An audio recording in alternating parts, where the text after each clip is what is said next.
what happened in the Hungarian Grand Prix weekend.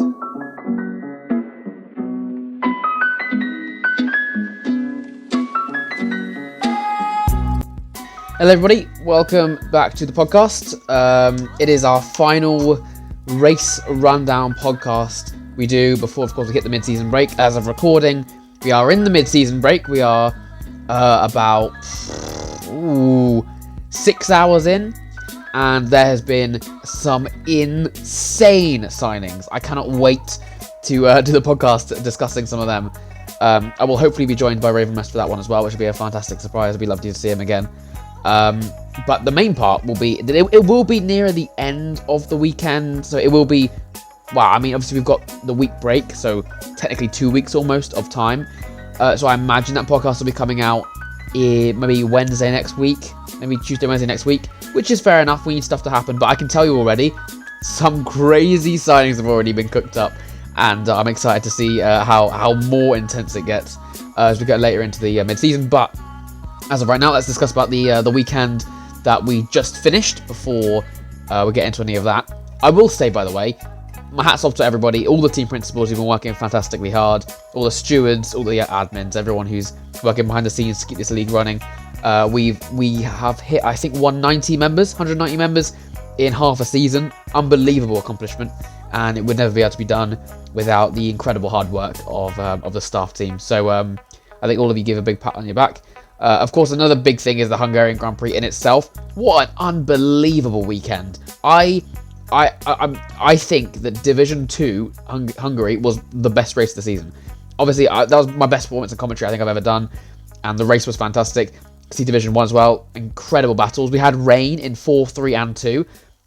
4 was unbelievable. Of course, first time I've been in the comments box for a Division 4 race.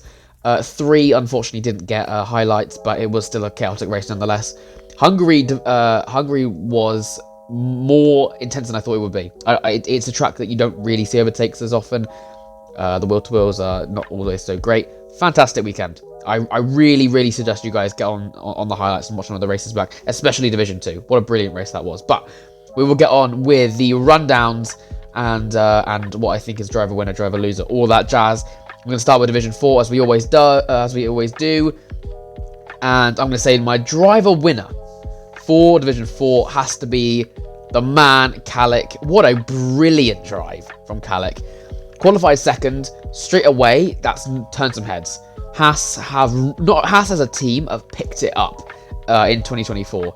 Spain onwards, they have picked it up. And I'm actually going to have a little look.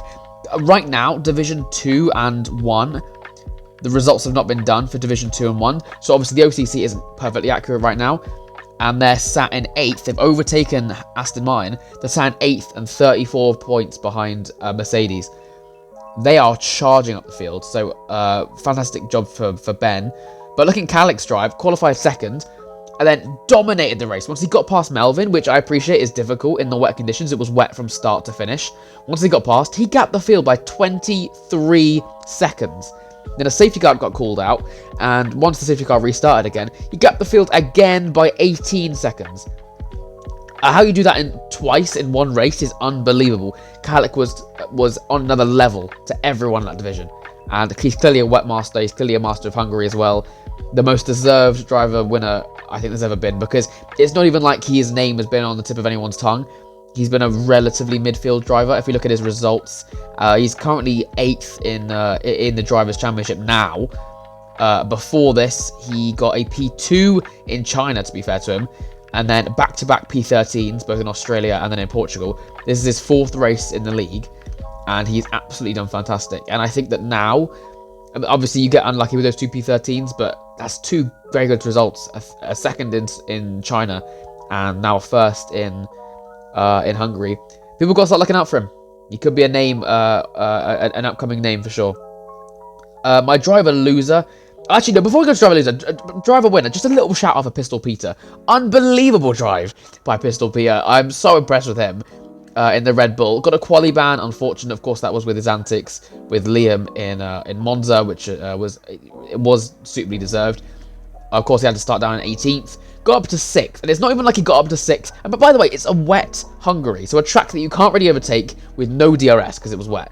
He went from 18th to 6th on merit. And I will also add, it's not even like he just did it. His overtakes were fantastic. If you watch the highlights, some of his overtakes were so ballsy. So if Kalik hadn't dominated, if he just won normally, I would have given a driver winner to Pistol Peter. What a brilliant drive from him. Unreal. So fair play to him. Red Bull, probably Red Bull's best driver. I would not be surprised if he is their best performing driver. Driver loser, Liam for short. Qualified third, so strong qualifying. Liam isn't always the best in quali. We've seen that. He's not always on the front row. Often he's on the second. But yeah, 2 mistakes. Spun on his own at turn 11. Then got caught on the curve again. Lost a few positions. Just a bit of a messy race. He was never really that quick. He was quick enough to stay with the front boys, but he never really shone over Blake, which we often see. He was fighting with the Ferraris a lot, which we haven't seen too much this season. It was evident that Melvin was often on pace or a little bit quicker than him. They were relatively even. And to be honest, they were only ever fighting for second because no one was touching Kalik. So it's a driver loser for Liam, but it is also based on the fact that his previous performances have been so fantastic. And this was just a very, very underwhelming performance from Liam. Team winner, I have to go for my boys in Ferrari. I think really good teamwork, and I mean we've seen them work well together in the previous leagues, but it's nice to see them back at the front. A 4 and 5, I think that's their best points of the season. Vlad qualifying 4th, Dan qualifying 7th, so they started in relatively solid positions anyway. Yeah, very fair play. I think both of them had really good pace. I think they both had points where it was difficult. Both had points where it was strong. Made some very good overtakes. Dan round turn 2 on, I want to say, with Baldy. Vlad down the inside, someone on in turn 12. Yeah, very confident. Very, very solid drive by the both of them. Team loser, we're going to look further down the field. I'm going to say Aston Martin. Since we've moved a few drivers down, one of them was Cajun, the team principal for Aston Martin. He didn't race in Monza. And I don't think he was he in... No, he was in Division 3 for Spain. And he didn't race Monza. So Hungary was his first race in Division 4. Got spun into turn 1. And he qualified 9th, which, I mean, is alright. We were hoping for a little bit higher, given he got moved down a division. But, 9th is alright. Got spun into turn 1. And then never was seen again. He finished in the end in 17th. Didn't DNF, but he finished 17th with no points. On the other side of the garage, Walker finished 13th, qualified 16th, and the amount of aquaplaning I saw him do, the amount of slippery sliding everywhere, I think it was a very, very underwhelming performance from Aston Martin on both sides of the garage. And ended up finishing with 3 points out of that race. And when you have 2 drivers, I mean, it doesn't matter what team you're in, you want to be scoring more than 3 points. You know what I mean? Neither driver's in the top 10. It's just underwhelming. I appreciate they're lower in the OCC, so their targets are going to be different to other teams, but it's an underwhelming result for any team to be getting 3 points when you have 2 drivers starting. You know what I mean? You want to be getting more than that. So yeah, just the worst team of a fairly solid bunch, I think. Righty, Division 3, and unfortunately the only race without highlights. I think that this league has been very consistent with putting the highlights out. We've had, run the maths here, we go. 4 divisions, 8 races, that means 32 races in total. Sorry, I meant 8 rounds, so 32 races in total. And only 2 of them have not had highlights. And that was one of the Australias, I believe. Division 2, and then and this one. So fair play. Still 30 highlights, lots of content, all good. But from my knowledge of the race, driver winner has to go to Mr. Fetch. Very good drive, got the strategy right. When the wet came out for us, it came out as me and Fetch, who were sitting, I want to say 4 and 5 or something like that. It came out when we were driving past the pit lane. It was a terrible time, but Fetch managed to dive in. It did that thing for me. It did that thing where, Mark says, "Oh, sorry about that. Be careful. You got damage or whatever." He says, "I've got a new strategy for you." I was assuming it was just a glitch. Because usually when rain starts, you have about 2 laps before you switch to intermediates. No, the rain went Hail Mary. I went 4 corners and it became completely undrivable. Fetch, on the other hand, managed to dive in. I would have dived in. I just thought it was a Mark glitch because Mark is the most useless engineer in the game. So yeah, Fetch gapped me. He was 2 seconds behind me or something like that. He managed to undercut me by 8 seconds. So he was 6 seconds ahead of me as he came out. And in the inters, I wasn't catching him. The gap was staying very even. I never saw him again. Qualified 6th, finished 4th. I think that's Fetch's best result of the season. Aston Martin, fantastic points as well. Especially after I gave him team loser just previously in Division 4. Very solid result. I've got to give it to Fetch. For driver loser, I'm a big fan of her. She's one of my favourite drivers, I won't lie, and I'm so glad I'm racing again. But goodness me, Yeetmex. What a brilliant qualifying though. She's been on quali since she's come into Division 3. She's been cooking. P4 in quali, unreal. And Alpine are going to be very happy with that. But it all went very, very wrong. I think she got blocked in the pits or something. And I could see, because when I passed her, she was all over the shop. Absolutely no grip. It was more difficult, and this is often the case because she's on no traction. It's often the case to difficult passing her because she has no grip. In the wet, she was completely in the bin, and definitely not suited to the wet conditions. Very unfortunate after a good quali. Finished in the end in P11, so it is points, not great points, and did just about beat Zimonex at least, so you've got that on the record as well. But just a very stinky race from Nick, I think, when it could have been a banger.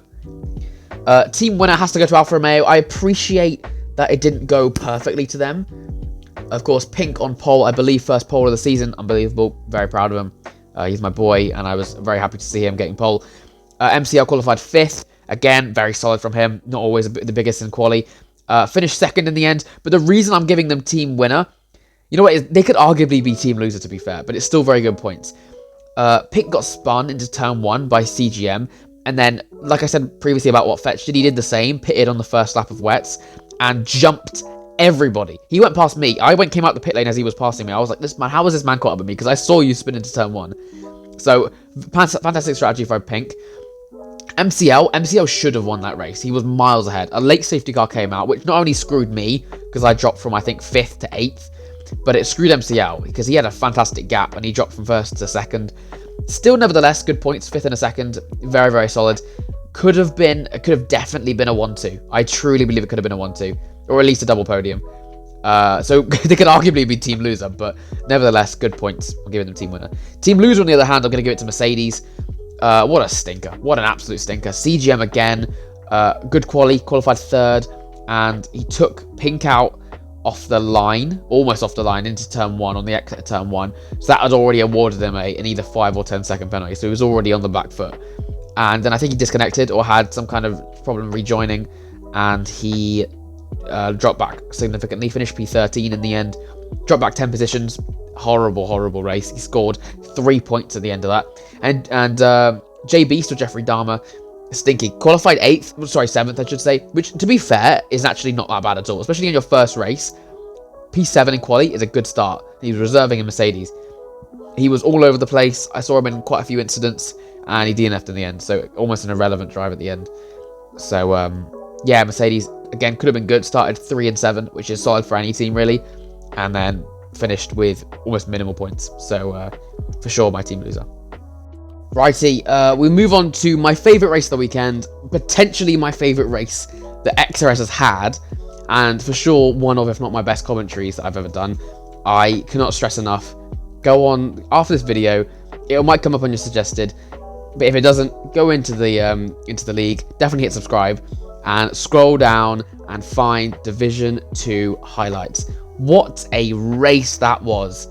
Unreal. Of course, it had wet parts of it as well. But not only that, but the amount of close racing we had, the amount of wheel to wheels in pretty much every section of the track was unreal. And I just love it. Go watch that video. Driver winner, it is my boy, and I know he's listening to this. I know you can hear me. Boom boy, what a drive. P8 in quali. To be fair, not his best quali, but it's all right. Aston Martin will be happy with the P8 quality. Relatively solid. He found pace, especially in the second stint. He found pace and ended up getting, like I said, the results haven't been done for Division 2 and 1 as of recording this. Should be a P1. Should be his first race win. If not, it's a P2. But still, unreal result. Even with the P2, I think it's his best result of the season. We're going to look into his results. Very underrated driver. Obviously, he's P7 in the driver's standings right now. And he hasn't done all the races. I think he's done, I want to say 6 out of the 8. So he's missed 2. He's had a 7th, 8th, 2 7ths, and an 8th. So good consistency there. 7, 8, 7, 8. And then rocks up into, and then missed the last 2. He missed Spain and he missed Monza as well. Rocked up to Hungary and dropped to P2 or P1. First podium, first potential win as well. I hope he's got it. And he had pace. He had a lot of confidence going through some of those corners. And especially, because the main overtaking point, turn 1 and turn 2, and it's difficult to hold a wheel-to-wheel, especially through turn 2, and then the quick right-hander of turn 3. Very good confidence. And I think that my point of him being driver winner is also, it was also shown because I think he's one of the most underrated drivers in the division. Another notable thing about him, and I'll talk about this in the podcast mid-season, or further into mid-season, I should say. His contract has run out. Him and Tim in Div 4 Haas, both their contracts run out. They're the only two drivers whose contracts run out this mid-season. I will not be surprised if he is attacked and scouted and tried to be sniped from by another team, because I have 100% sure that Aston Martin will give him a renew of his contract. And if Boomboy is loyal to his first team, which naturally a lot of drivers are, he will resign. If he's looking to improve himself as a driver, he won't, because I can't believe that a bigger team, a bigger fish, won't try and steal him. But we will have to see. We will have to see later into the mid-season. I will keep my mouth shut until then. That's all I'll say. But Boomboy, yeah, driver winner. Driver loser, Dodo. Dodo, goodness me. Because I will put down right here, Dodo was the fastest man on the intermediates. He was unreal. And if you watch the highlights back, actually, the first half of it is just Dodo. The first half of it, 100% screen time is Dodo. Because the amount of overtakes he made was unreal. I don't know where he qualified, because like I said, I haven't got results. But he was rapid. Unfortunately, got a 5-second penalty unfairly. So he got that removed, of course, but it forced him to serve it into the pits, meaning all the ground he made up. I think he managed to get up to the podium after qualifying in the low top 10. On merit, by the way, no mistakes. He got all of them on track one by one, besides Ayahuasca. And yeah, he got up to the podium positions, got dropped down with the 5-second, and then he spun on his own. And I think that is really unfortunate, because he was having an unbelievable race. We know he's good on intermediates. We've talked about that before. Dodo is a specialist on the interconditions, and it could have been a huge race for him. He's currently P3 in the driver standings. Following this race, Dylan will overtake him for P3. Koi, I think, will overtake him for P4. And I think Ronan might get him as well. He might actually drop down to P6 following this result. And it won't be too far away from Boomboy, who's P7. So really, really impactful result, I think, when it could have been a really big one. So yeah, Dodo in all levels is my driver loser. Team winner, fairly simple. I don't think there is one. And I often have this for team winner, team loser, where I just don't. I mean, team loser, generally I do have one, because naturally you have a team that just hasn't really performed as well. But team winner, often I don't have one, and that's similar for this race. Not a huge amount of teamwork, and that is not just because it's not because it was just a dead race and everyone was just focused on their own. We just have a fantastic split of teams in this division. I think Division 2 or Division 3 probably the closest we have. Probably 2, actually, where the racing was so close that everyone is fantastically similar on pace. And we just didn't have too many teams close to each other to be considered as driver winner, as team winners, I should say. Team loser for sure is Haas. They got a 1-2 in quali. Unbelievable job. It's the second 1-2 in quali we've seen in XRS history, of course. Pau and Oliver getting one in Division 1 in Spain. That got ruined completely by the man, the myth, the legend, Koi, who torpedoed into turn 1, killing Ayahuasca, and he was caught spinning into the grass, and he forced Epic incredibly deep into turn 1, and I think he lost positions to both Kino and someone else. I want to say it was Koi, but I want to say it was Rosman, but I don't remember. Yeah, so that's all on Koi. Unfortunate, I missed his breaking point, but the victory of Haas 1-2 was ruined quite quickly. And actually, I won't lie, that was one of my best quali commentaries as well. So unfortunately, that won't be in the highlights, of course, but I do suggest you go onto the Twitch, jump onto the Twitch, hit subscribe or follow whatever you do on Twitch, and watch that as well. Unfortunate, because I was really excited for Haas 1-2. They are, like I previously said in this podcast, they are cooking right now. They are really doing well in the OCC and in their individual divisions as well. I hope that they're able to get into a position similar to this, because Haas is one of my favourite teams in the grid, man. They're doing fantastically, and I would hate the fact that their improvements and their success was lowered because of this result. But hey, good qualifying nonetheless. 1-2. I don't know where they finished in the race. I think Epic was near the front. Aya was far near the back, and it's just unfortunate. Right, finally, last but certainly not least, we have Division 1, the big boys, the fastest boys in the league. and it was nothing short of a fantastic race. To finish off the weekend, Division 1 always puts on a show, but this was a fantastic weekend. They had big shoes to fill following the 3 races we had previously, and they did that perfectly. First and only race this weekend with no rain. That was always an interesting little change. My driver winner, it has to be Reese. It generally has to be Reese. What a brilliant drive from him. So much faster than everyone else. He was so confident, keeping up with the Mandem on the slower compound. Started on the hards. Very interesting strategy by Alfa Tauri. Brilliant quality though, by the way. So Alfa Romeo had a 1-2. Alfa Tauri had a 3-4. And of course, they're in an absolute cutthroat rivalry in the overall Constructors' Championship right now. I'll speak about this a lot more in the mid-season podcast. But it was very nice to see them both up at the front, looking dominant, looking fighty, looking edgy right at the front of this race. Both of them opting for the hard tyres, and it seemed to work out. They looked a lot slower at the start. Toby Monkey was really struggling. Reece, on the other hand, felt like he was in his element. Kept those mediums on for 21 laps to beat Ziagli pretty much on the line. So very good time management as well. He is clearly the fastest boy on track, and I think a very deserved P1. I believe his first win in XRS, or did he win Portugal? I think I commentated it like he won Portugal. Oh no, I'm in Division 2. Sorry, I've got the app on while I'm doing this. Reece came, of course, got penalty, 4th in Portugal. So yeah, very glad he got his first race win. Could have done it in Spain, got very unlucky. Could have done it in Portugal, got very unlucky. He deserved it today, and he did get that. Driver loser for sure in Ted Restroom. I saw him slam on the brakes under safety car or under VSC, and I was wondering, oh, he must be quite hard on his Delta. But I got a drive-through again. Second time this season he's got a tough drive-through. Then when he tried to serve it, it pit him normally, didn't let him do the drive-through. He had a lot of motivation though, so I have a lot of respect for Neb Restroom for carrying on. Did score, I think he'll finish about P13, maybe P12. He did carry on, and we had DNFs of course, so naturally you'll just kind of slide yourself into points. But very, very unfortunate. Neb was a name I thought would be a little bit higher in the results, not to be too critical.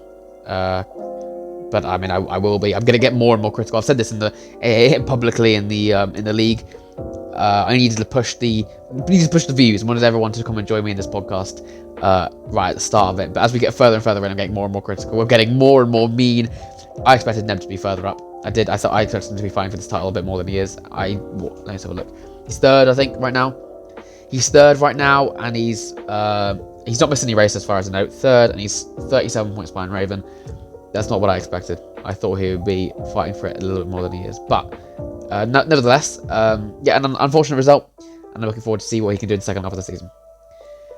My team winner has to be Ferrari. Very interesting strategy going for the softs. When the safety car came out, obviously a lot of people went for the hards to try and take them to the end. A lot of people went for the mediums and realised they can't go to the end. Alfa Tauri pushed them, and they did manage to be successful in that, finishing, I believe, P1, and I reckon Toby Monkey will be about P5. So still very good points, nonetheless. But Ferraris, yeah, rapid on the softs, really worked out. The VSC ruined Raven's kind of charge back up the field. Could have potentially got P1. I think it would have been a bit of a stretch. But wherever he finishes, for sure it will be deserved. JB as well, very difficult race, colliding with Toby Monkey a couple of times, I think. But came back very nicely. The softs, again, working out. It's always a risky strategy going for a 2-stop when the 1-stop is always the preferred strategy, being in the pit lane the minimal amount of time. So you have to be confident in the track to be able to take the softs that quick for that long. And it worked very well for the Ferraris. Of course, Monza it didn't, which we saw last weekend, where it really didn't, and it kind of screwed over a couple of drivers, especially me as well, being one of them, kind of screwed over. But nonetheless, it worked out here today, and I'm glad for them. Ferrari team winner, team loser, I'm going to say is Alfa Romeo. And now I will take this Alfa Romeo driver loser, take it with a pinch of salt, because they had an unbelievable drive. They got a 1-2 in quali. Ziagli finishing P2 in results after not being able to grab Reece on the line. Reece was just too quick. I think Ziagli had the better strategy, but he was just too quick, was Reece. And Alfie got really unlucky, but he impeded someone in quali terribly, giving Power a 5-place grid penalty. So that was a big penalty. That's going to give him a quali ban in Belgium, I believe. But they also, obviously, when the safety car came out midway through the race, which changed people's strategies, they had to double stack because both the Alfa Romeos were at the front. So that pushed Alfie down, I think, about 5 positions from where he was. And from there, it's very difficult to come back, especially in a track like Hungary, like I've said previously. So, yeah, that was his race almost ruined. He's currently second in the championship, and Ziagli is sixth. Following these results, I imagine Ziagli will be closer to Banjo than he was. Alfie will be safe, actually, because no one behind him did a great race. So they won't lose any positions because of this. And, of course, they will be getting good points for Alfa Romeo. But it's not a nice taste in the mouth when Alfa Tauri do so well, their main rivals. And it just could have been a better race for them. Thank you everyone for joining me today in this. It just feels like a chill, feeling. We've now done half the season. We've got a week break to just relax, sit back, to enjoy the spectacles we've had in the first half. The mid-season is cooking. I've heard about a lot of transfers. Of course, by the time this comes out, a lot of transfers will already be announced. But I will be discussing every single one at least a little bit during mid-season. It will be a longer podcast. I will be going on rants. I will be very critical, I imagine, on a lot of them. I am going to be being mean. If you want to see me being mean, definitely join me on that podcast. Hoping, my hands are together. I'm praying that the man, the myth, the legend, Raven West will be joining me there. If he isn't able to, it's very unfortunate. But he will be having me. But I'll be on it. I'm going to be going nuts. These contracts, these transfers is what I've been looking forward to. Seeing all these changes, what it can do to the teams. The rivalries have formed. Ferrari are leading the OCC relatively comfortably. They've got a fantastic lineup under them. Can McLaren catch up? Because they've had some real setbacks with Millard and with Teshubi. Alfa Romeo and Alfa Tauri, cutthroat battle for P3. Can they catch up to McLaren potentially? Is that a push goal for them? Not forget the pressure from behind. Williams, Red Bull, and Mercedes are very, very close together for that battle in P5. Haas is charging towards them very, very quickly as well as Red Bull and Mercedes begin to drop off. Red Bull started the season very well. Mercedes started terribly and have begun to broil it up, which is very interesting. We've got a really big contrast there. Aston Martin and Alpine, don't take your eyes off them because they're cooking in transfers. I've already seen both of their names under some of the new drivers they're going to be bringing in, or some of the drivers they're going to be giving away. But keep your eyes on the transfer market, 100%. I'm looking forward to seeing you guys in a few days. A few days? I'm not waiting for another race. I'm not even waiting for another race. A few days, there'll be more content. And I'm telling you, it's going to be a banger podcast. I've been hyping it up enough. It's going to be the best one. I'll see you guys soon.